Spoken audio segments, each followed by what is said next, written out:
Hey everybody, I'm Chris with 1441 Vinyl. Today I figured I would clean my new Ozzy Osbourne box set, and I figured, well, why not show you guys how I do it? So how I clean records. And I've probably cleaned, I don't know, over 500 records or something like that. It's not a lot to some standards, but it's a lot to some people. So if you're new to record collecting, I figured this video might help you out. I know I would want to know some of these things when I first started, because I made a couple mistakes. So hopefully you won't, right? So anyhow, so what I'm using today is a Record Friend.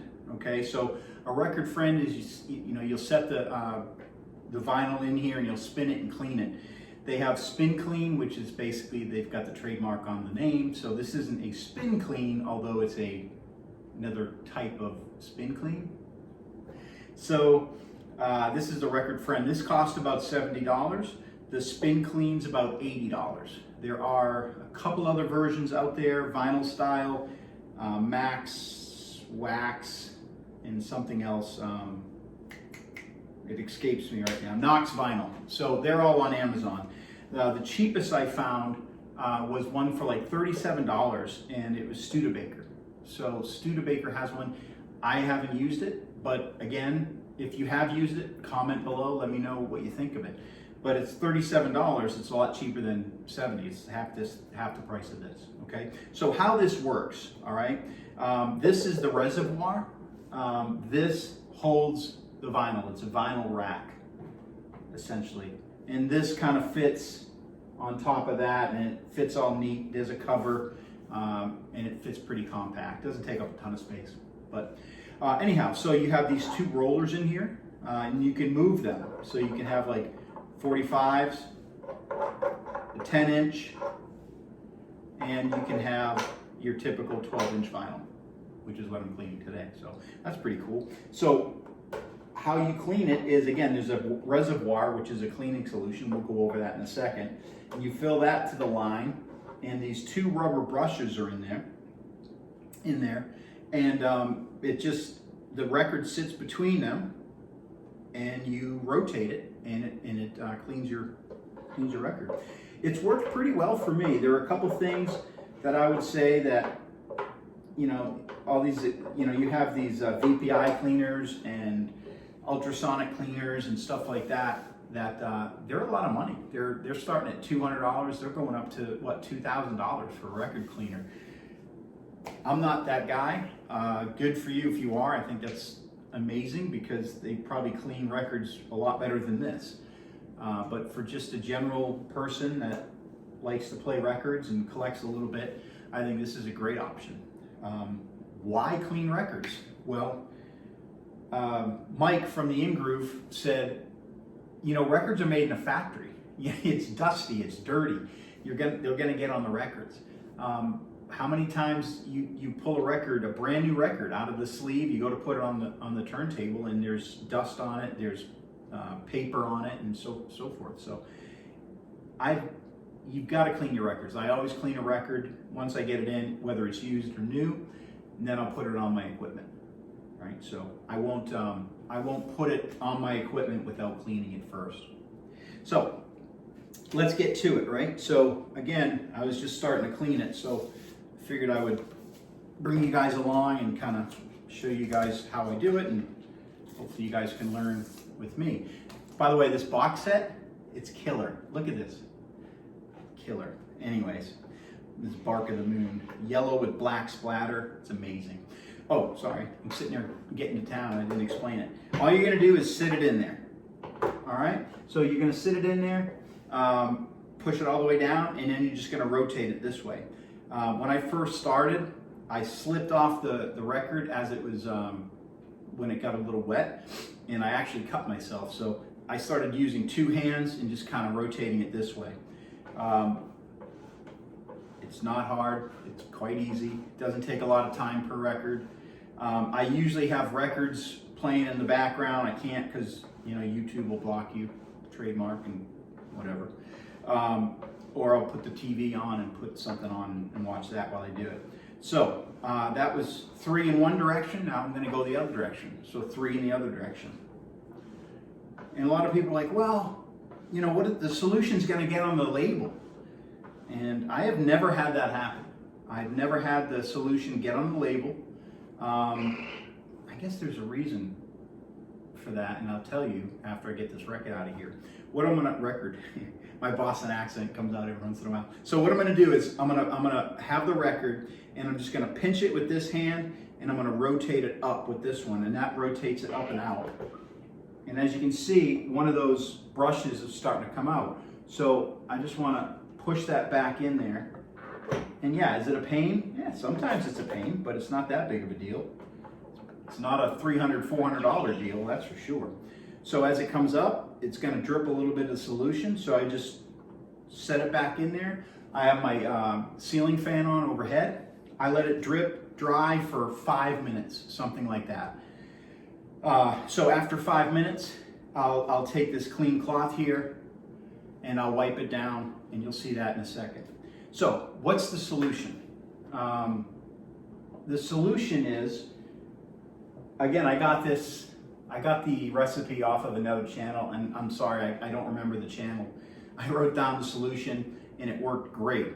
I researched a couple of 3 or 4 different types of solution recipes on the internet, and this is what I felt was the best for what I need to do. So first thing you're gonna need, distilled water.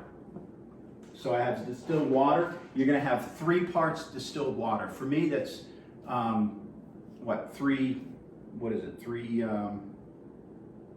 I don't know, whatever. Three parts of distilled water. You're gonna have 1 part of at least 90% isopropyl alcohol. All right, this is 91%, and I'm running a little bit low. It's really hard to find now with the pandemic, so you gotta go online to get it and use it. So anyhow, so 3 parts distilled water, 1 part isopropyl alcohol, 90%, and then a couple of drops or so of Kodak Professional Photo Flow. I guess I'll put a link below for that. I bought this off Amazon, and it wasn't that expensive. I honestly can't remember how much it is, but you're only using drops, 2 to 4 drops at a time in the solution that you're going to be using. So 2 or 3 drops of Photo Flow, 1 part alcohol, 3 parts distilled water, and that'll all fit for 1 cleaning in the reservoir of the spin clean. So it works out pretty well. So again, going back to the label, is the solution going to get on my label? Well, no, it's not going to. The reason why is, as it's sitting here and the water's flowing, using gravity to float down the record, the grooves in the record the solution will follow those grooves in the record around the label and then drip back into the reservoir of the unit. And the reason for that is that photo flow. That photo flow allows it to do that. So it works really well. Now, like I said before, there's a couple things I learned. 1, I cut myself, so you've got to use 2 hands to spin the record. The other thing is, don't let it drip dry, okay? And the reason for that is it gives your hands a little bit time to dry, okay? And so when you go to pick it back up, you're not going to touch the label underneath with wet hands. The solution will ruin the label, all right? So don't touch the label with the wet hand. Ask me how I know that. I ruined a couple labels. Well, I mean, I didn't ruin them. I put a couple spots on the label from doing that. So now I'm just drying. I'm not drying it. It's pretty much air dry anyways, but I'm just getting the excess water off the edges, and I'm going a circular motion. Don't go straight across the grooves. Just go circular around it like that. Now you're just going to set it in the rack. I'm going to move this back over. So I'm going to set it in the rack. There you go. And this rack has these little silicone, let me get them off, these little silicone covers, right? Can't really see them, maybe on the black of my shirt, but they sit on the edges of the rack there so they won't scuff your record. So they've thought about that. One other thing before I get into another record here is I always wash my hands prior to handling my records. Make sure they're really nice and dry. And I wash the table that I'm going to be using, right? So Windex the table. This one's just glass and a little bit of wood, but I Windex the table, clean it off, get all the dust off and stuff like that. That way when I go to put this down on the table, the dust doesn't transfer to it, right?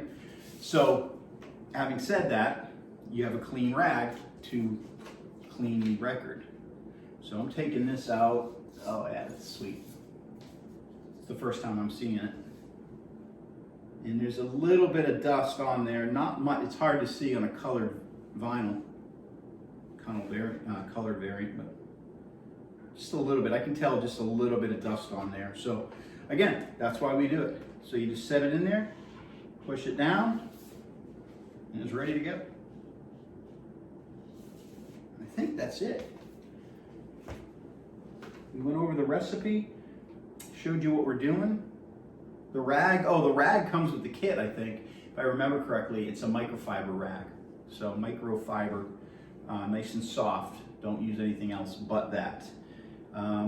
Hopefully soon I'll be doing a video on the box set, and that's really cool. I can't wait to listen to some of these records. As you can see from behind me, I like jazz, rock and roll. I'm pretty diverse in what I listen to, so hopefully I'll be doing some record reviews and whatnot going forward. So, all right. Well, hopefully this helped you guys out. Comment, subscribe, and have a good afternoon. Take care.